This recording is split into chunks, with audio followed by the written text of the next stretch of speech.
ప్రియ స్నేహితులారా, సమాజంలోని మనుషులు రకరకాల వాటి కొరకు పరుగులు తీస్తున్నారు. ఆనాడు అపోస్తుడైన పౌలు గారు తన చివరి దశలో మాట్లాడుతూ నా పరుగు కడముట్టించితిని అంటున్నారు. అంటే క్రైస్తవులుగా మన పరుగు పరలోకానికే కావాలి అనే ఆలోచనతో మైండ్ రన్ టు హెవెన్ అనే నినాదమే మా ఈ ఛానల్ ఉద్దేశం. God bless you. అందరికి వందనాలండి. మరలా ఈ విధంగా కలవడానికి దేవుడు అనుకరించిన అద్భుతమైన అవకాశం బట్టి దేవుని నామం మహిమ కలుగును గాక. ఆమె అయితే మరలా నాకు ఈ అవకాశం ఇచ్చిన అక్క గారికి అలాగే ఫ్రాన్సిస్ సాయి గారికి మరొకసారి వందనాలు తెలియజేస్తూ ఉన్నాను. అయితే ఈరోజు ఒక మంచి విషయాన్ని అయితే మీతో పంచుకోవాలని ఆశపడుతూ ఉన్నాను. ఫస్ట్ ఆఫ్ ఆల్, మొన్న మీరు నేర్చుకున్న విషయాల్లో చాలా లోతైన సంగతులు మనం అయితే నేర్చుకోవడం జరిగింది. చాలా లోతుకి వెళ్ళిపోయాం. మనం ఒక సందర్భం దగ్గర స్టార్ట్ చేసాం. సో ఇంకా ఎంత లోతుకెళ్ళాం అనేది నిజంగా చాలా నాకు మరలా విన్నప్పుడు చాలా అద్భుతంగా అనిపించింది నాకైతే.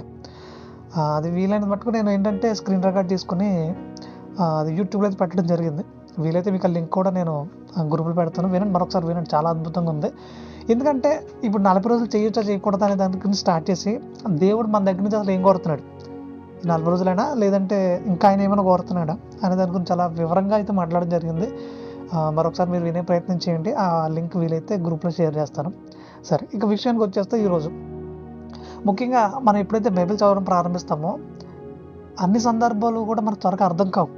మరి ఈ సందర్భం ఏంటి ఇలా ఉంది, ఆ సందర్భం ఏంటి అలా ఉంది, మనం అసలు దీన్ని ఎందుకు ఇలా అర్థం చేసుకుంటున్నాం, దాన్ని ఎందుకు అలా అర్థం చేసుకోవాలి, ఇప్పుడు వెంటనే రాయబడిన మాటలను మనం ఎలా తీసుకోవాలి. సో ఇలా రకరకాల కారణాలు, రకరకాల పరిస్థితులు అయితే మనకు ఎదురవుతుంటాయి. మరి ఇప్పుడు మీరు నిజంగా బైబిల్ చదివితే చాలా సందేహాలు వస్తాయి. మనం దానికోసం ఆసక్తితో ఎదురు చూస్తాం, ఆ సందేహాలు తీర్చుకోవాలని. నిజంగా మీరు ఆ సందేహాలు రావట్లేదంటే దాని అర్థం ఏంటి, ఏదో నామకార్థంగా చదువుతున్నారు, నామకార్థంగా ముందుకెళ్తారు అన్నట్టు ఉంటుంది. సో అలా చేయొద్దు, దానివల్ల ఉపయోగం లేదు. మనం తింటుంది మనం ఒంటికి పడుతున్నప్పుడు బలంగా ఉంటాం. ఎప్పుడైతే మనం తింటుంది ఒంటికి పట్టట్లేదో ఆటోమేటిక్గా బలహీనంగా మారిపోతాం. తింటాడేంటి, బలంగా తింటాడేంటి మా ఊడు, కానీ ఏంటో నీరసంగా ఉంటాడు, సన్నగా ఉంటాడు, ఏంటో అసలు కనీసం బొద్దుగా కూడా ఉండడు అని చాలా బాధపడుతుంటాడు కదా మన పిల్లల విషయంలో. దేవుడు కూడా మన విషయంలో వీళ్ళకే బాధపడతాడు. ఏమని, వీళ్ళు వాక్యం వింటున్నారు, వాక్యం కూడా చదువుతున్నారు, కానీ ఎందుకు ఇలా బలహీనంగా ఉంటున్నారు వీళ్ళు అని ఆయన బాధపడతాడు. ఎందుకు బలహీనంగా ఉంటారంటే తిన్నది ఎప్పుడైతే జీర్ణం అయ్యి అది మనకి శక్తినిస్తుందో మనం బలంగా ఉంటాం. ఎప్పుడైతే విన్న వాక్యాన్ని మనం ప్రవర్తనలో పెడతామో మరింత బలంగా తయారైపోతుంది దేవుళ్ళలో. సో ఎప్పుడైతే అది జరగట్లేదో అది ఆటోమేటిక్గా మనం బలహీనంగా మారిపోతాం. ఇప్పుడు ప్రభు వల్ల సందర్భంలో ఆయన ఏమంటాడంటే, ఒకసారి సందర్భం చదువుదాం. బాగుంటుంది.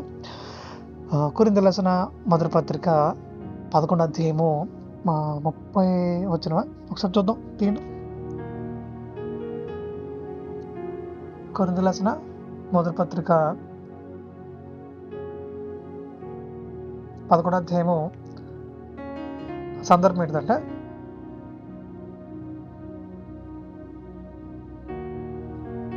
ఎస్ 27 వచనం చదువుతారా? కాబట్టి ఎవడో అయోగ్యముగా ప్రభు యొక్క రొట్టె తినను లేక ఆయన పాత్రలోనిది త్రాగునో వాడు ప్రభు యొక్క శరీరమును గూర్చి రక్తమును గూర్చి అపరాధియగును. కాబట్టి ప్రతి అలా చేసి ఆ రొట్టెను తిని ఆ పాత్రను త్రాగవలను. ప్రభు శరీరాన్ని విభజింపక తిని త్రాగబడతాను తానే శిక్ష విధి కలుగుటకే తిని త్రాగుచున్నాడు. ఇందువల్లనే 39 బాగా గమనించాలి మీరందరూ. ఇందువల్లనే మీలో అనేకులు బలహీనలను రోగులనై ఉన్నారు, చాలా మంది నిద్రించుచున్నారు అంటున్నాడు. అంటే ఇది భౌతిక సంబంధమైన బలహీనత, భౌతిక సంబంధమైన రోగం అని మనం అస్సలు తీసుకోవద్దు. ఇక్కడ మొత్తం ప్రభు వాళ్ళ గురించి మాట్లాడాడు ఆయన. అదే సందర్భంలో ఆయన బలహీనమైపోయారు, చాలామంది రోగులుగా మారిపోతున్నారు, చాలామంది నిద్రిస్తున్నారు అంటున్నాడు. అంటే ఇది ఆత్మీయంగా మనం చాలామంది బలహీనంగా తయారవుతున్నారు. కారణం ఏంటి, విన్న వాక్యాన్ని మనం జీవితంలో దాన్ని జరిగించకపోవడమే.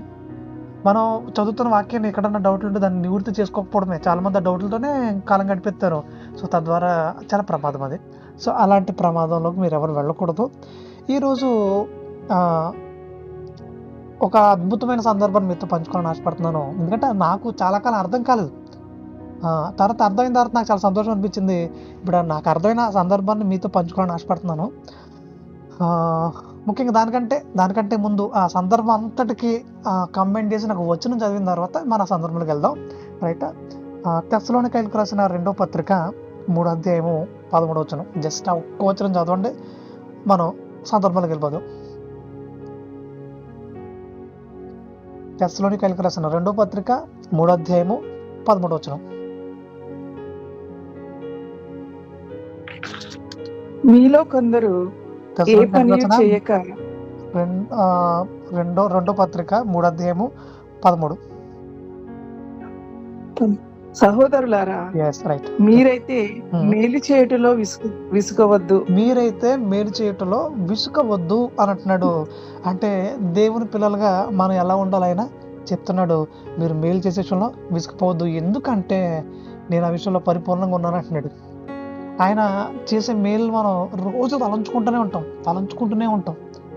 ముఖ్యంగా ఈరోజు అనుకోని విధంగా పొద్దున్న మీరు ఏదైతే ప్రార్థన కూడుకులో కూడుకుంటారో, సో నేను కూడా రావడం జరిగింది. స్టార్టింగ్ నుంచి ఉన్నాను నేను. సో నిజంగా నేనైతే అనుకోలేదు ఆ సమయం నాకు కుదురుతుంది, నేను ఖచ్చితంగా రాగలుగుతాను, అంత సమయం స్పెండ్ చేయగలుగుతాను నేను అసలు అనుకోలేదు. ఎందుకంటే డ్యూటీలో ఉంటాం, సో అసలు వినడానికి అవకాశం ఉండదు. అది అవ్వని పని, అనుకోని రీతిలో అది కుదిరింది. చక్కగా కంప్లీట్గా ఆ ప్రార్థన అంతా నేను అందులో ఉన్నాను. వాక్యం చదువుకుంటూ వచ్చారు, చక్కగా దాన్ని వివరించారు. ఆ తర్వాత లాస్ట్ ప్రార్థన సున్నితక్క చేశారు, చాలా అద్భుతంగా అనిపించింది. నిజంగా చాలా పరిశుద్ధాత్మ ప్రాణం లేకపోతే అలాంటి ప్రార్థన రాదు. సో ఇలాంటి ప్రార్థన చక్కగా జరిగింది. సో చాలా చాలా సంతోషం అనిపించింది నాకు. సో ఎప్పుడైతే ఈ సహవాసంలో మనం బలంగా ముందుకు కొనసాగుతున్నామో, ఇక ఆటోమేటిక్గా మనలో ఒక బలమైన ఒక దాన్ని ఏమంటారంటే ఆత్మీయ స్థితి ఏర్పడిపోతుంది. ఆత్మీయ స్థితి ఏర్పడినప్పుడు ఎలా ఉంటుందంటే, మిమ్మల్ని ఒక ప్రశ్న అడుగుతాను, మీరు చక్క సమాధానం చెప్పేయాలి. మనం ఎందుకంటే సమయం లేదు నాకు, నేను చాలా స్పీడ్గా ముందుకెళ్ళాలి. బ్రదర్, మేము ఏదైనా తింటున్నప్పుడు లేదంటే మేము ఏదైనా తాగుతున్నప్పుడు కానీ మా పక్కన ఉన్న వారికి మేము చాలాసార్లు ఇచ్చాం, దాంట్లో కొంచెం తీసి మేము ఇచ్చాం అన్నవాళ్ళు మీలో ఎవరైనా ఉన్నారా?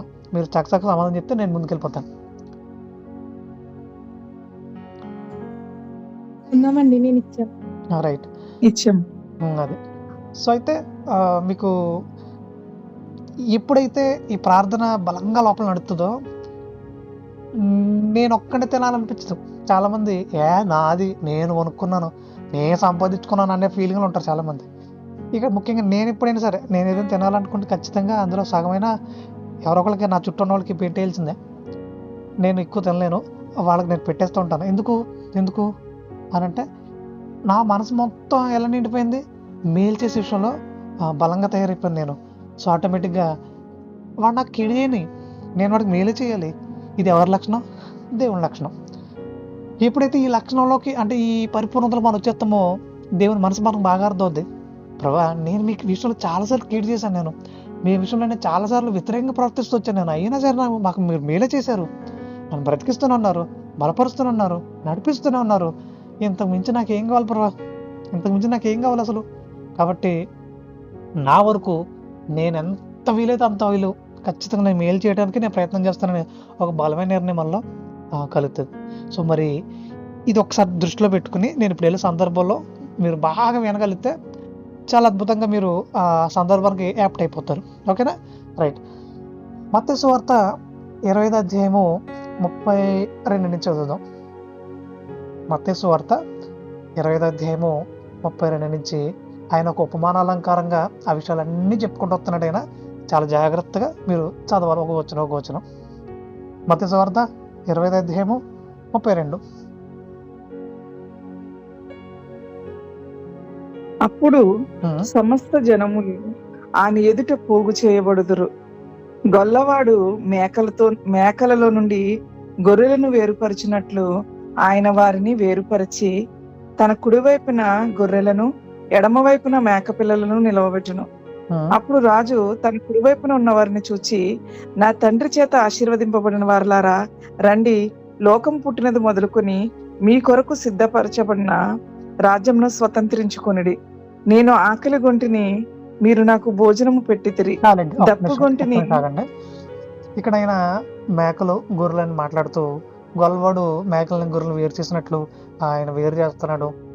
తర్వాత లోకం వారిని చూసంట ఏమంటున్నాడంట, వారిని చూసి అంటున్నాడంట, కుడివైపున వారిని చూసి అంటున్నాడంట, నా తండ్రి చేత ఆశీర్వదింపబడిన వారలారా, రండి, లోకం పుట్టినది మొదలుకొని మీ కొరకు సిద్ధపరచబడిన రాజ్యంలో స్వతంత్రించుకుని. అంటున్నాడు. ఎందుకు కుడివైపున ఉన్న వారిని చూసి అంటున్నాడు ఆయన? మరి ఎడమ వైపున ఉన్నవారు ఏమయ్యారు? వాళ్ళు ఏం చేశారు అని ఒకసారి మనం పరిశీలించగలిగితే, ఒక్క నిమిషం నేను బయటకు వచ్చేస్తాను. అని వాళ్ళు వచ్చారు.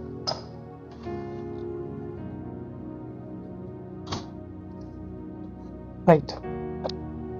ఇప్పుడు మరి కుడివైపున ఉన్న వాళ్ళ గురించి ఎందుకు అంటున్నాడు ఆయన? మరి ఎడమవైపు వాళ్ళు ఏం చేశారు? వాళ్ళు ఏమైనా పొరపాట్లు ఉన్నారా? వాళ్ళు ఏమైనా పాపంలో ఉన్నారా? మరి ఏమనాలి వాళ్ళ గురించి అయితే అని అంటే, కుడివైపున ఉన్న వాళ్ళ గురించి ఎందుకు అంటున్నాడు ఆయన అని మనకు అర్థమైతే, ఇప్పుడు ఎడమవైపు ఉన్న గురించి ఎందుకు అనట్లేదు కూడా మనకు చాలా క్లియర్గా అర్థమవుతుంది. సరే రైట్. ఇప్పుడు కుడివైపున ఉన్నవారు ఏం చేశారట? 35 వచ్చిన, నేను ఆకలి కొంటని మీరు నాకు భోజనం పెట్టిదిరి అంటున్నాడు. ఇప్పుడు వీళ్ళు అడుగుతారు, ప్రభా అందుకు నీతిమంతుడు 37 వచ్చిన, ఎప్పుడు నీవు ఆకలి కొని చూసి నీకు ఆహారం ఇచ్చితివి అంటున్నారు. ఇదేంటి, మీరు ఇప్పుడు ఆకలి కొన్నారు ప్రభా, మేము ఇప్పుడు ఆహారం ఇచ్చాం మీకు, ఇది ఎప్పుడు జరిగింది అసలు అని వాళ్ళు చాలా ఆశ్చర్యంగా అడుగుతున్నారు. ఇప్పుడు అలాగే వీళ్ళు కూడా అడుగుతారు. ఇప్పుడు ఏమంటారంటే, వీళ్ళు కూడా అడుగుతారు, అదేంటి మీరు ఇప్పుడు ఆకలి కొని ఉండడం చూసి మేము ఇప్పుడు భోజనం పెట్టలేదు మీకు అని వాళ్ళు అడుగుతారు. ఇతనికి ఆకలి కొనడం, దాహం కొనడం, ఈ సందర్భాలన్నీ దేనికి సూచిస్తున్నాయి? అసలు ఏం జరుగుతుంది ఇక్కడ అని ఒకసారి మనం పరిశీలించగలిగితే, ఇక్కడ నేను ఆకలి కొంటని మీరు నాకు భోజనం పెట్టిద్దరి అంటున్నాడు. వీటన్నిటిని కూర్చి లాస్ట్లో వచ్చిన చదివిన తర్వాత మనకు చాలా క్లియర్గా ఈ సందర్భం మనకు అర్థమవుతుంది. మనం ఆ లాస్ట్ హౌస్ ఒకసారి చదివి మనం ముందుకెళ్దాం. ఏమంటాడంటే 45 వచ్చిన ఒకసారి చదవండి, మొత్తం ఈ సందర్భాన్ని మీకు బాగా అర్థమవుతుంది.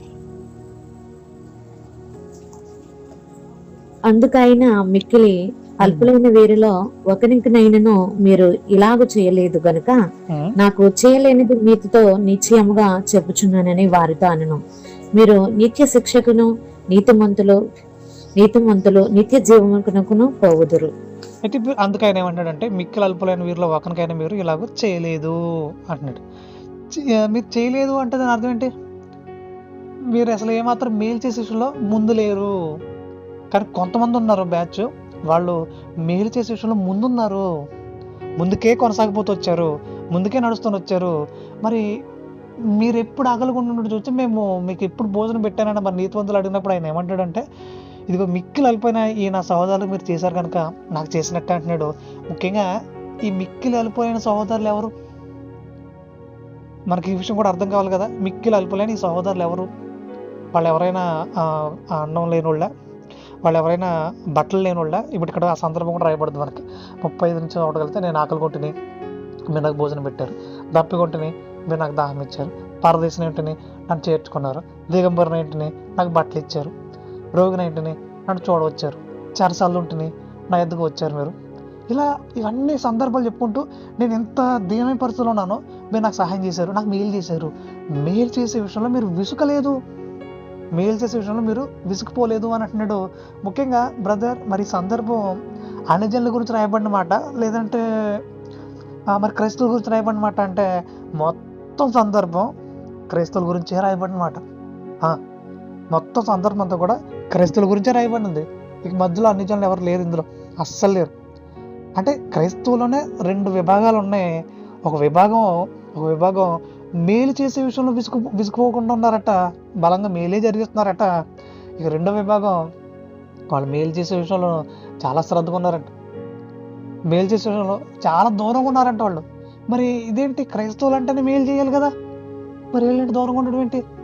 ఇప్పుడు చాలామంది క్రైస్తవులు పాపం ఎవరైతే రోడ్ల మీద ఉంటారో వాళ్ళకి వెళ్ళి భోజనాలు పెడుతున్నారు, చాలా సంతోషం. అలాగే చాలామందికి బట్టలు లేని వాళ్ళకి బట్టలు ఇస్తున్నారు. ఇలా ఎవరైతే ఇబ్బందులు ఉన్నారో వాళ్ళందరూ సహకారం చేస్తున్నారు. అదేనా బ్రదర్ దేవుడు కోరుకుంటుంది? దేవుడు దాని గురించి రాయించాడా అని అంటే, అలా చేయొద్దు నేనే చెప్పట్లేదు. ఖచ్చితంగా మనం మేలు చేసే విషయంలో ముందుండాలి, భౌతికంగా రైట్, మంచిదే. కానీ ఎక్కడైనా మాట్లాడే విషయంలో మనం ఆత్మీయ కోణంలోకి వెళ్ళి చూడగలిగితే, నేను ఆకలి కొట్టిని మీరు నాకు భోజనం పెట్టారు అని అంటే ఈరోజు చాలామంది, ఇందాక నేను చదివించాను కదా మీతో వచ్చాను ఏమని, చాలామంది బలహీనలు అయిపోతున్నారు. అంటే వాళ్ళు వాక్యం వింటున్నారు కానీ విన్న వాక్య ప్రకారంగా నడుచుకోలేకపోతున్నారు, అంటే బలహీనం అయిపోతున్నారు, ఆకలితో ఉన్నారు చాలామంది. వాళ్ళకి సరైన వాక్యం అందట్లా, సరైన సత్య సంబంధ సంగతులు వాళ్ళకి వినబడట్లేదు. వాళ్ళ ప్రార్థనలు బలంగా లేరు, చాలా ఆకలిగా ఉన్నారు. మరి అలాంటి వరకు మనం భోజనం పెట్టాలా వద్దా? ఖచ్చితంగా పెట్టాలి. ఇప్పుడు నా భోజనం నాదే, నా గొడవ నాదే, చెప్పాను కదా, నేను సంపాదించుకున్నాను, నేను కొనుక్కున్నాను అనే మాటలు మానేసి మనకున్నంతలోనే ఖచ్చితంగా ఎదుటి వరకు మనం పెట్టే ప్రయత్నం చేయాలి. ఇది భౌతికంగా. అయితే ఇప్పుడు ఆత్మీయంగా మనం చాలా లోతైన సంగతులు వింటున్నాం కదా. మరి ఇప్పుడు ఆ సంగతులన్నీ మనం వారికి షేర్ చేయాలి వద్దా? షేర్ చేయడం అంటే మన వరకు వాళ్ళ దగ్గర ఉంటే ఖచ్చితంగా కూర్చోబెట్టి మాట్లాడాలి. వాళ్ళు ఆత్మీయంగా ఎంత పరిస్థితులు ఉన్నారో, ఎంత బలహీనంగా ఉన్నారో చూసి వాళ్ళకి ఎలాంటి వైద్యం అందించాలి, ఎలాంటి వాక్యాన్ని అందించాలి, సో చూసి వాళ్ళకి ఆ వాక్యాలని, ఆ ఆదరణకరమైన విషయాలను చెప్పి బలపరిచే ప్రయత్నం చేయాలి. ఇప్పుడు అలా చేయడం వల్ల ఎవరికి భోజనం పెట్టిన వాళ్ళు అవుతామంట, మనం దేవునికే భోజనం పెట్టిన వాళ్ళు అయిపోతామంట. ఎంత అద్భుతమైన సంగతి ఇది, ఎంత అద్భుతమైన సంగతి ఇది. ఇక రెండోది, నేను దాహంగా ఉన్నాను, మీరు నాకు దాహం ఇచ్చారంటున్నాడు. యేసుక్రీస్తు వారు శిలువలో ఉన్నప్పుడు నేను దాహంగా ఉన్నాను అంటాడు కదా ఆయన. మరి ఆ దాహమా అంటే భౌతికమైన దాహం గురించి ఆయన మాట్లాడుతున్నాడు అంటే కాదు. ఆయన చాలా దాహం కలిగి ఉన్నాడంట ఆత్మల పట్ల. ఇప్పుడు మనం కూడా దాహం కలిగి ఉండాలంట. వేటి పట్ల? బంగారం పట్ల, ఏదో డబ్బు పట్ల, రకరకాల లోక సంబంధమైన వాటి పట్ల కాదు. ఈరోజు చాలామంది క్రైస్తవులు వాటి పట్ల దాహం కలిగి ఉన్నారు. అలాంటి దాహం మంచిది కాదు, అస్సలు మంచిది కాదు. ఎందుకంటే దేవుడు అలాంటి వారిని అస్సలు పట్టించుకోడు. ప్రభా నాకు అది ఇచ్చే ప్రభా, ఇది ఇచ్చే ప్రభా, ఆ విషయంలో దాహంగా అడగొద్దు. దేవుడు మనకి ఇవ్వాలనుకునే కొన్ని ఉన్నాయి, అవి అడగండి. అడుగుడి మీకు ఇవ్వడం అంటే ఏది పడతాడో అడగమని కాదు. ఆయన అడగమని కొన్ని ఉన్నాయి బైబిల్లోనూ, అవి అడగండి. ఏం అడగాలి బ్రదర్ అని అంటే, ప్రభా నేను ఎప్పుడు చనిపోతానో నాకు తెలియదు, నేను ఎప్పుడైనా చనిపోవచ్చు, కాబట్టి మీ చిత్తమైతే నేను ప్రార్థనలు బలంగా ఉండడానికి నాకు అవకాశం కల్పించండి. నేను ప్రతిరోజు బలంగా వాక్యం ఉండడానికి నాకు అవకాశం కల్పించండి. అలాగే నా కుటుంబంతో కూడా బలంగా వాక్యం ఉండడానికి నాకు బలమైన కృపను అనుగ్రహించండి. ఇదే ప్రార్థన చేయాలి ఫస్ట్ మీరు. దీని తర్వాత మీకున్న అవసరాలను బట్టి ఏదైనా ప్రార్థన చేయండి, ఖచ్చితంగా దేవుడు అవసరాన్ని బట్టి తీరుస్తాడు. అది తప్ప రకరకాల కోరికలు ఆయన దగ్గర మనం ప్రదర్శించకూడదు. ఎందుకంటే నాకంటే నీకు ఏది ఎక్కువ కాకూడదు అన్నాడు. తల్లిదండ్రులైనను, అక్క చెల్లెంటనైనను, అన్నదమ్ములనైనను ఇలా పెద్ద లిస్ట్ చెప్పి నాకంటే వీరిని ఎక్కువ ప్రేమిస్తే నాకు పాత్రలు కారు అంటున్నాడు. అంటే వాళ్ళనే ఎక్కువ ప్రేమించొద్దు, అంటే నాకంటే వాళ్ళు ఎవరు ఎక్కువ కాకూడదు, నీకు అంతగా నువ్వు నన్ను ప్రేమించాలంటున్నాడు, అంతగా మీరు నన్ను ప్రేమించే విధంగా ఉండాలంటున్నాడు. మరి ఇప్పుడు ఇంకేవో కొత్త విషయాలు మనం తెర మీద తీసుకొచ్చి నాకు ఇది కావాలి ప్రభావ, అది కావాలి ప్రభావ అంటే ఆయన బాధపడ్డా. ఫస్ట్ నన్ను ప్రేమించు, నీకు ఏది అవసరమో నేను చూసుకుంటాను, నీకు కావాల్సిన దానికంటే ఎక్కువగా నేను ఇస్తాను మీకు. ఒక్కోసారి అవసరం చదువుదామా, రోమిల రాసిన పత్రిక 8:28 అక్కడ మాట రాయబడుతుంది. చక్కగా మీరు చదువుకుంటా ముందుకెళ్ళిపోవాలి. రోమిల రాసిన పత్రిక 8:28 అని అంటాడు, ఆయనను ప్రేమించే వారికి, ఆయన సంకల్పం చెప్పిన ఆయనను ప్రేమించే వారికి. చదువుతున్నారా?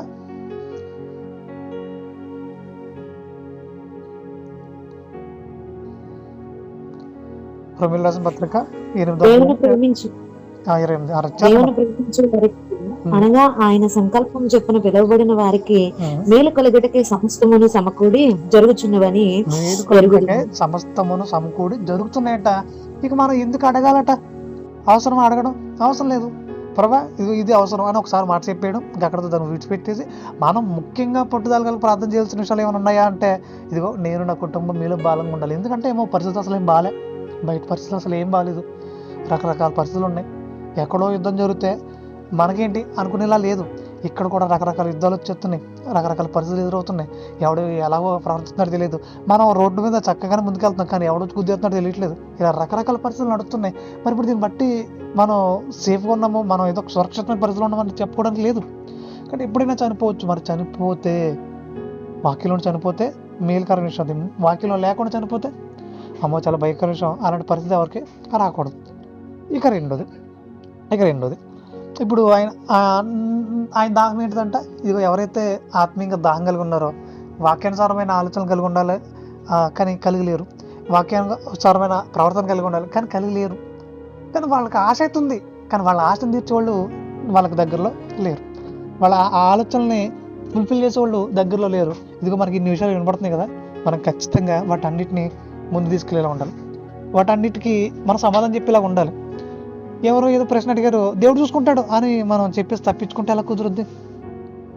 ఖచ్చితంగా మీకు తెలిసే విషయాన్ని ఖచ్చితంగా వారికి అందించేసే ప్రయత్నం చేయాలి. మీకు తెలియదా? ఎవరైతే తెలిసిన వాళ్ళు ఉన్నారో వాళ్ళతో కాంటాక్ట్ చేసి ఖచ్చితంగా వాళ్ళందరికీ ఇలాంటి సత్య సంబంధ సంగతులు వినిపించే ప్రయత్నం చేయాలి. అంతేగాని దేవుడు చూసుకుంటాడని చాలామంది పక్కకి గెంటేస్తున్నారు. దానివల్ల మనం దాహం తీర్చున్నాము కాము. ఇక తర్వాత 35వ వచనంలో నాకు మీరు దాహం ఇచ్చారు అన్నాడు. పరదేశం ఏంటిని నన్ను చేర్చుకున్నారు అంటున్నాడు. ఈ ముఖ్యంగా ఈ వాక్యమే తెలియని వాళ్ళు చాలామంది ఉన్నారు. పరదేశుల వాళ్ళు అంటే మన దేశంలో లేరు, క్రైస్తవ దేశంలో లేరు, వాళ్ళు పరదేశులుగా ఉన్నారు, అన్యజనులుగా ఉన్నారు. మరి వాళ్ళలో కూడా కొంత ఆసక్తి కలిగిన వాళ్ళు ఉన్నారు, మంచి అభిప్రాయం కలిగిన వాళ్ళు ఉన్నారు. వాళ్ళని చక్కగా దేవుళ్ళకు నడిపించే ప్రయత్నం చేయాలి. వారు పరదేశులు, వాళ్ళని సంఘంలోకి చేర్చే ప్రయత్నం చేయాలి. నేను పరదేశం ఏంటని మీరు నాకు చేర్చుకున్నారు అంటున్నాడు. అలా చేర్చగలిగితే మీరు దేవుణ్ణే చేర్చుకున్నట్టంట. ఇక తర్వాత 36వ వచనంలో అంటాడు, దిగంబరినై ఉంటిని అంటున్నాడు. చాలామంది ఈ రోజున వాక్యాన్ని చదవక, వాక్యాన్ని వినక, అంటే వాక్యంలో లేక తమకు ఇవ్వబడిన రక్షణ వస్తారని పోగొట్టేసుకున్నారు. బాప్తిస్మం అయితే తీసుకున్నారు. బాప్తిస్మం తీసుకుని ఇక వాళ్ళు ఎటో కొట్టుకుని పోబడ్డారు. ఎటో కొట్టుకుని పోబడి ఇక అసలు వాళ్ళ ఆలోచనలు, వాళ్ళ గొడవలు కంప్లీట్గా వేరైపోయినాయి.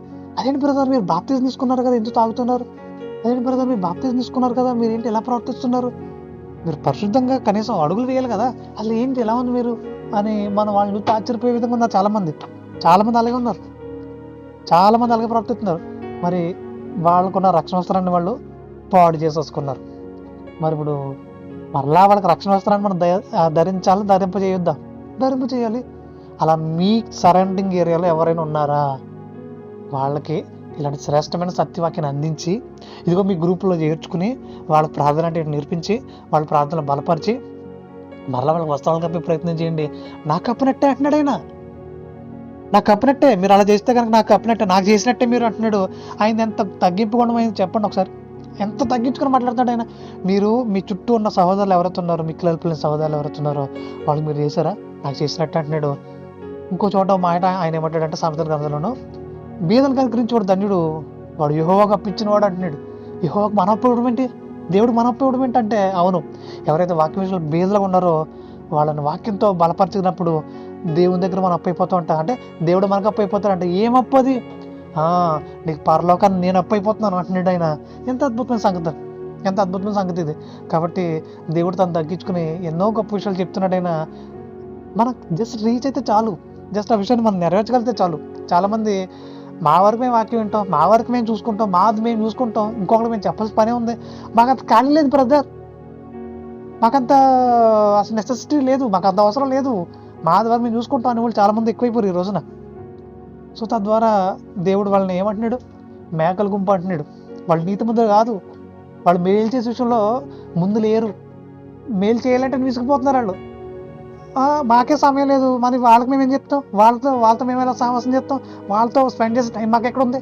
నో, మాకు అంత టైం లేదు, మాకు అంత పని లేదు అన్నట్టు చాలామంది విసుక్కుంటున్నారు. అలా మేలు చేసే విషయంలో విసుక్కున్నారంటే దేవుడికి అస్సలు నచ్చరు. ఇక ఎవరైతే ఆత్మీయంగా దిగంబులుగా తయారైపోరో వాళ్ళందరికీ మంచి వస్త్రాలు ధరింపజేసే విధంగా మీరు ఉండాలైనా, అలా మీరు ధరింపజేస్తే నాకు ధరింపజేసినట్టే అని అంటున్నాడు. ఇక తర్వాత ఆయన మాట్లాడుతూ దిగంబరం ఏంటనే నాకు మీరు బట్టలు ఇచ్చారన్నాడు. రోగిని ఏంటనే మీరు నాకు చూడవచ్చుతారు అంటున్నారు. చెప్పాను కదా ఇందాక మీకు చదివించాను కదా, కొరింథీయులకు రాసిన మొదటి పత్రిక 11వ అధ్యాయము 30వ వచనంలో చాలామంది బలహీనలు అయిపోయారట. అలాగే ఇక నెక్స్ట్ బలహీనత తర్వాత ఏంటి, రోగులు అయిపోయారట. ఒక రోగం మనిషిని పట్టుకుని పీడించేస్తుంటే ఎంత భయంకరంగా ఉంటుందో మనం చాలాసార్లు దాని విషయంలో అనుభవించాం. ఇక రోగం ఎక్కడికి తీసుకెళ్ళిపోతుంది తెలుసా, మరణాన్ని తీసుకెళ్ళిపోతుంది. అంటే ఆత్మీయంగా చాలామంది రోగులు తయారైపోయారు. వాళ్ళు చర్చకు వస్తున్నారు, వాక్యాలు వింటున్నారు, వాక్యాలు చదువుతున్నారు, కానీ వాళ్ళకి ఏదో లోపల రోగం నడుస్తుంది. వాళ్ళు ఆ రోగాన్ని జయించలేకపోతున్నారు. ఆ విషయం మీకు అర్థమైనప్పుడు ఆ రోగాన్ని ఎలా జయించాలో, ఆ రోగాన్ని ఏ విధంగా వాక్యాన్ని బట్టి మనం అధిగమించాలో మీకు అర్థమైనప్పుడు ఖచ్చితంగా వాళ్ళకి ఆ విషయాలు చేరేసి, వాళ్ళకి ఆ విషయాలు తెలియజేసి వాళ్ళని బలపరిచే ప్రయత్నం చేసినప్పుడు, వాళ్ళ దగ్గరికి వెళ్ళి విషయాలను కూర్చొని మాట్లాడినప్పుడు వాళ్ళు ఖచ్చితంగా రోగాన్ని పోగొట్టేసుకుంటారు, నీట్గా తయారైపోతారు, బలంగా తయారవుతారు. ఇప్పుడు మీరు ఎవరిని బలపరిచినట్టు తెలుసా, మిక్కిలి అల్పలేని నా సహోదరులకు మీరు చేస్తే నాకు చేసినట్టు అన్నాడు కదా. ఎవరిని బలపరిచినట్టు, మనల్ని బలంగా బలపరుస్తున్న ప్రభువుని బలపరిచినట్టు. ఎంత అద్భుతంగా ఉంది ఈ మాట. మనల్ని నిరంతరం బలపరుస్తున్న ఆయన్ని మనం బలపరచడం ఏంటి, ఆయన తగ్గించుకుని మాట్లాడుతున్న మాట అది. మీరు నన్ను బలపరిచినట్టే, నన్ను చూడడానికి వచ్చినట్టే మీరు కాబట్టి మీ చుట్టూ ఎవరైతే ఆత్మీయంగా రోగులుగా మారిపోయారో, వాళ్ళు వాక్యానికి దూరం అయిపోతూ ఉంటారు, క్రమక్రమంగా రకరకాల లోక సంబంధమైన ఆలోచనలు నిండిపోతూ ఉంటారు. అలాంటి వారిని గమనించి ఇదిగో ఇలాంటి గ్రూపులకు నడిపించి వాళ్ళని మరింత బలవంతులుగా చేసే ప్రయత్నం చేయగలిగితే, మీరు నన్ను చూడడానికి వచ్చినట్టే, నన్ను ఆదరించినట్టే అని ఆయన తగ్గించుకుని మాట్లాడుతున్నాడు. ఆయన తగ్గింపు గుణానికి దేవుని నామానికే మహిమ కలుగును గాక. ఇక తర్వాత ఆయన అంటాడు, ఆయన ఏమంటాడంటే, నన్ను చూడవచ్చిద్దరు, చెరసాలలో ఉంటేనే నా యొద్దకు వచ్చిద్దరని చెప్పాను. చెరసాలలో ఉండడం ఏంటి? ఆయన ఎప్పుడు చెరసాలకు వెళ్ళాడు? ఆయన బ్రతకుండగా ఆయన ఎప్పుడు చెరసాలకు వెళ్ళిందే లేదు కదా. ఆయన చాలామంది అక్కడితో నాగిపోతున్నారు. ఈరోజు చాలామంది రకరకాల బంధకాలతో బంధింపబడుతున్నారు. ఒకటి సిగరెట్ అంటాడు, ఒకటేమో మందు అంటాడు, ఒకటేమో బూతులు, ఒకటేమో రకరకాల జబర్దస్తులు, రకరకాల సినిమాల్లో బంధించబడిపోయినారు. కొంతమంది స్త్రీలతో బంధించబడ్డారు, కొంతమంది పురుషులతో బంధించబడ్డారు. ఇంకా బంధకాల నుంచి బయటకు రాలేకపోతున్నారు. దేనికోసం బ్రతకాలన్న ఆలోచన అయితే వాళ్ళకి ఉంది, కానీ ఏమో ఎంత ప్రయత్నం చేసినా సరే అందులో బయటకు రాలేకపోతున్నారు. ఎంత ప్రయత్నం చేసినా సరే దాన్ని జయించలేకపోతున్నారు. మీరు ఎప్పుడైతే నిరంతరం ప్రార్థనలు ఉన్నారో వాళ్ళ గురించి ప్రార్థన చేసి ప్రయత్నం చేయండి. మీరు ఎప్పుడైతే ప్రార్థనలో వారందరి గురించి జ్ఞాపకం చేసుకుని వాళ్ళ కోసం సమయాన్ని ఇచ్చి ప్రార్థన చేసినప్పుడు ఖచ్చితంగా దేవుడు వర్షంలో కనికరిస్తాడు. అదొక ఫస్ట్ పాయింట్. ఇక రెండో పాయింట్ ఏంటంటే, ఆ బంధకాల దగ్గరికి వెళ్ళండి, వాళ్ళ బంధకాలు తెలుసుకోండి, వాళ్ళ బంధకాలు ఏ విధంగా తెంపుకోగలరో వాళ్ళకి ఆ వాక్యాన్ని బట్టి బలాన్ని ఇవ్వండి. వీలైతే వాళ్ళకి బెయిల్ ఇప్పించండి. ఏంటి బెయిల్? ఏంటి? వాక్యాన్ని బట్టి ప్రభా అని వాళ్ళ చేతులు పట్టుకుని, ప్రభా ఈమె లేదంటే ఇతను ఇలాంటి బంధకాలు ఉన్నాడు, మీ చిత్తమైతే ప్రభా ఈరోజు ఆ బంధకాలన్నింటి విషయం విడుదల కలిగించండి, వారి గురించి కన్నీళ్ళు కలిసి ప్రార్థన చేయండి. వాళ్ళ ఆ బంధకాల నుంచి విడిపించండి. ఎవరిని విడిపించినట్టు తెలుసా? సాక్షాత్తు యేసుక్రీస్తు వారిని విడిపించినట్టు అంట. ఆయన తగ్గించుకుని మాట్లాడుతున్న మాట అది. ఇటు మిక్కిలు అల్పులైన ఈ నా సోదరులు మీరు చేస్తారు, నాకు చేసినట్టే అంటున్నాడు ఆయన. ఎంత అద్భుతమైన సంగతి, ఎంత అద్భుతమైన సందర్భం అని చెప్పాలి. కాబట్టి ఎవరైతే ఇలాంటి బంధకాలతో కట్టబడి ఉన్నారో ఆ బంధకాలన్నింటిలో విడిపించే ప్రయత్నం చేయండి. మీరు నాకు చేసినట్టే అంటున్నాడు ఆయన. ఎంత చెప్పిన తర్వాత నీతిమంతులు అంటున్నారు, మేము ఇప్పుడు మీకు ఇవన్నీ చేసాం ప్రభా అంటే, మిక్కిలు అల్పులైన సోదరులు చేసి నాకు చేసినట్టు అన్నాడు.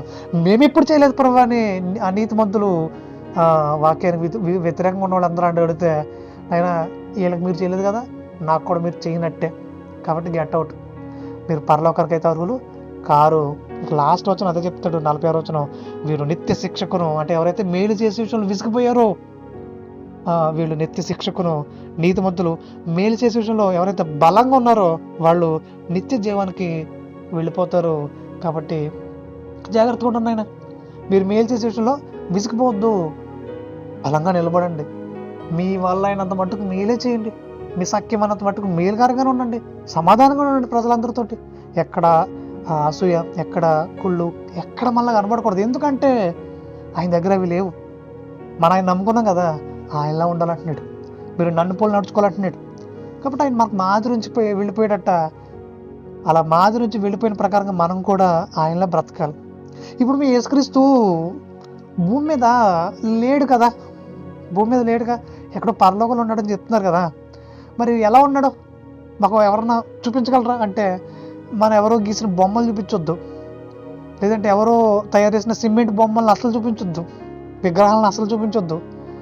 యేసుక్రీస్తు పరలోకం వెళ్ళిపోయాడు, కానీ ఆయన శరీరం భూమి మీద ఉండిపోయింది అని మీకు తెలుసా అంటే, అదేంటి ఇది నేను ఎక్కడ వినలేదే, మేము ఎక్కడ చూడలేదు ఈ మాటలు ఎక్కడను, అదేంటి ఏం మాట్లాడుతున్నారు బ్రదర్ మీరు అని అంటే, అవును ఆయన పరలోకానికి అయితే వెళ్ళిపోయాడేమో కానీ ఆయన శరీరం భూమి మీద ఉంది.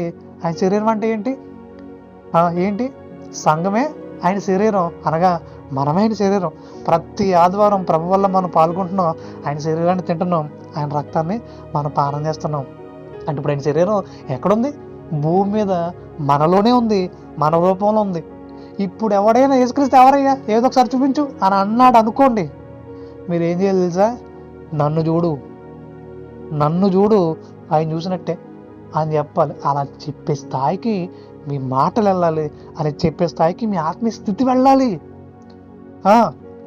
ఎప్పుడైతే మీరు ఆ స్థాయికి వెళ్ళగలిగి మాట్లాడతారో దేవుడు చాలా సంతోషపడిపోతాడు, చాలా అంటే చాలా సంతోషపడిపోతాడు. అది రచన, అదిరా తల్లి, నువ్వురా నాకు నిజమైన కుమార్తె, నువ్వురా అచ్చన్న నువ్వు నాకు నిజమైన కుమారుడివి.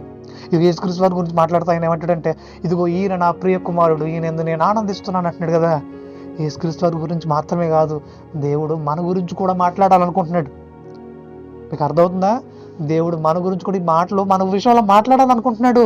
ఇదిగో ఈమె నా ప్రియమైన కుమార్తె, ఈమె యందు నేను ఆనందిస్తున్నాను అని చెప్పాలనుకుంటున్నాడు. మరి అలా చెప్పే విధంగా మన భక్తి జీవితం ఉందా? పెంపొందించుకోవాలి రోజు రోజుకి. ఒక రోజులో ఏది వచ్చేది, ఒక రోజులో ఇల్లు కట్టేయలేము. ఒక్కో ఇటుక మన కష్టం నత్తన దారబోస్తే ఒక ఇల్లు అవుతుంది. మనం చచ్చిపోయేదాకా అది మనకు రక్షణగా ఉంటుంది. అలాగే రోజు రోజుకు బలంగా మారిపోవాలి. అంతేగాని ఎప్పటికప్పుడు పడిపోతూ ఉంటాను, ఎప్పటికప్పుడు చెడిపోతూ ఉంటాను, ఎప్పటికప్పుడు దారి తప్పిపోతూ ఉంటానంటే అది ఏంటి ఉపయోగం? ఇప్పుడు ఒక సగం ఇల్లు కట్టిన తర్వాత జేసీబీ తీసుకొచ్చి పడగొట్టి మళ్ళీ కొత్తగా కడతానంటే, అరే సగం కట్టడానికి సగం జీవితం అయిపోయింది, మనం సంపాదించుకున్నది అంతా అయిపోయింది, ఇక్కడి నుంచి అప్పు అనేది చేసి మిగతా కంప్లీట్ చేద్దాం అనుకుంటున్నాం. మనం ఈ టైంలో జేసీబీ తీసుకొచ్చి పడగొట్టడం ఏంటి? మన భక్తి జీవితం ఇలాగే ఉంది. చాలామంది జీవితాల్లో ఇలాగే కొనసాగుతున్నారు. కొంత కడుతున్నారు, కొంత బలంగా నిలబడుతున్నారు. మరేమో ఏం జరుగుతుందో, రకరకాల శోధనలు ఎదురవుతున్నాయో మరేమో. ఏమైనప్పటికీ ప్రభు మనకు సహాయం చేస్తాడు బలంగా పట్టుకుని ఉంటే. అంతవరకు నిలబడినోడే రక్షణ పడతాను అంటున్నాడు. మరి అంతవరకు ఎందుకు సహించలేకపోతున్నాం, అంతవరకు ఎందుకు నిలబడలేకపోతున్నాం అంటే ఎక్కడో లోకం మనం లాగేస్తుంది, ఎక్కడో లోక సంబంధమైన ఆలోచనలు మనలో నిండిపోతున్నాయి. అందుకనేమో వాళ్ళు చాలామంది తప్పిపోతున్నారు. అలా తప్పిపోతే పరలోకం చేరుకోగలుగుతామా? అలా తప్పిపోతే మేలు చేసే విషయంలో విసిగిపోకుండా నిలబడగలుగుతామా? నిలబడలేం. మన వల్ల చెప్పాను కాదు అది. కాబట్టి వీటన్నిటిని దృష్టిలో పెట్టుకుని ప్రేమైన సహోదరులారా, నేను మీకు విషయం చెప్తున్నా, దేవునికే మేలు చేసే అవకాశం మనకు వచ్చింది. ఖచ్చితంగా ఎవరైతే ఆకలిగా ఉన్నారో వాళ్ళందరికీ ఆత్మీయంగా ఆహారం పెట్టే ప్రయత్నం చేద్దాం. ఎవరైతే ఆత్మీయంగా దాహంగా ఉన్నారో వాళ్ళందరూ దాహం తీర్చే ప్రయత్నం చేద్దాం. ఎవరైతే పరదేశులుగా ఉన్నారో అంటే ఇందులోకి వచ్చిన వాళ్ళే చాలామంది మరలా పరదేశులుగా మారిపోతున్నారు. క్రైస్తవులకు వచ్చిన వాళ్ళే చాలామంది మరలా నిజంలో ప్రవర్తిస్తున్నారు. వాళ్ళందరూ చేర్చుకుని మరలా వాక్యాలను బలపరిచే ప్రయత్నం చేద్దాం. ఇక చాలామంది దిగంబరులు అయిపోయారు ఆత్మీయంగా, వారందరికీ బట్టలు కప్పే ప్రయత్నం చేద్దాం. ఇక చాలామంది రోగులుగా అయిపోయారు, వాళ్ళందరినీ చూడవెళ్ళి వాళ్ళందరినీ స్వస్థపరిచే ప్రయత్నం చేద్దాం వాక్యాన్ని బట్టి. ఇక చాలామంది చర్చల్లో ఉన్నారంటే చాలామంది బంధకాలకు వెళ్ళిపోయారు, వారందరూ బంధకాలు విడిపించి ఆ ప్రభువుని బట్టి వారికి విడుదల అనుగ్రహించి ప్రార్థన చేసి వారి విషయంలో మనం బలపరిచే ప్రయత్నం చేద్దాం, దేవుళ్ళు చేర్చే ప్రయత్నం చేద్దాం. దేవుడు మన దగ్గర నుంచి ఇదే కోరుకుంటున్నాడు. ఎప్పుడైతే మనం ఇచ్చేస్తున్నామో ఇక తర్వాత మిక్కిలి అల్పులైన ఈ నా సహోదరులకు మీరు చేసినట్టు అంటున్నాడు.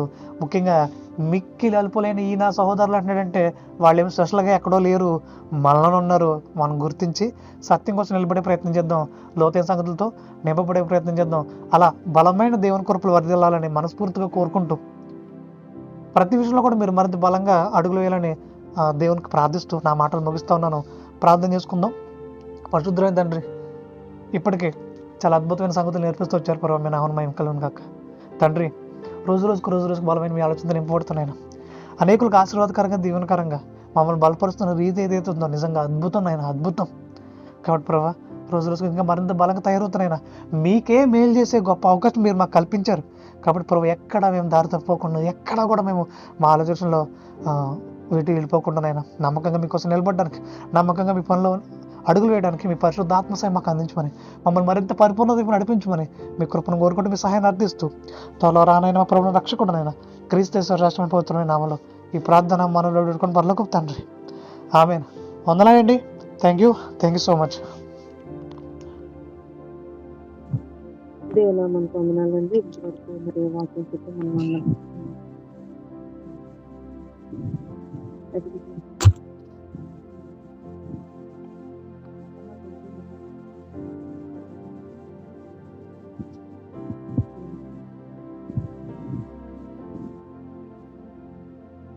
లక్ష్మి గారు, మీ వాయిస్ వినిపించలేదండి అసలు.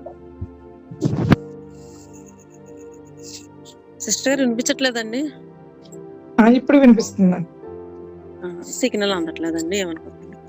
స్తోత్రం తండ్రి, స్తోత్రములు ప్రభా, సర్వాధికారి వందనాలు ప్రభా. ఇదిగో నాయన, దైవ సేవకుల్ని వారి కుటుంబాలు మీ చేతులకు అప్పగిస్తున్నాం తండ్రి. ప్రతి సేవకుల కుటుంబాలను కూడా దీవించండి, ఆశీర్వించండి. మీ సేవలు బహుబలంగా వాడుకోమని వారి కుటుంబంలో ప్రతి అవసరతను తీర్చమని మీ చేతులకు అప్పగిస్తూ ఉన్నాం తండ్రి. అలాగే సంఘంలో ఉన్న పరిచర్యల కొరకు ప్రార్థన చేస్తున్నాం తండ్రి. నాయన, ప్రతి సంఘాన్ని దీవించండి, ఆశీర్వించండి నాయన. ప్రతి సంఘం చుట్టూ నీ కాపుదలు ఉంచండి ప్రభా. పరిచర్యలోను నాయన ప్రతి విషయంలోనూ కూడా ఎదుగుదలను ఇవ్వండి ప్రభా. నాయన, సంఘాలని నాయన దీవించండి నాయన. అనేక మంది నూతనంగా రావడానికి కృప చూపండి ప్రభా. దేవా నీకే స్తుతులు స్తోత్రాలు. సంఘాలను అభివృద్ధి పరచండి ప్రభా. నూతనంగా నాయన అనేక మంది రక్షణ పొందడానికి కృప చూపండి. నీ సేవ విస్తరణగా జరగడానికి సహాయం చేయమని ప్రార్థిస్తూ ఉన్నాము తండ్రి నాయన.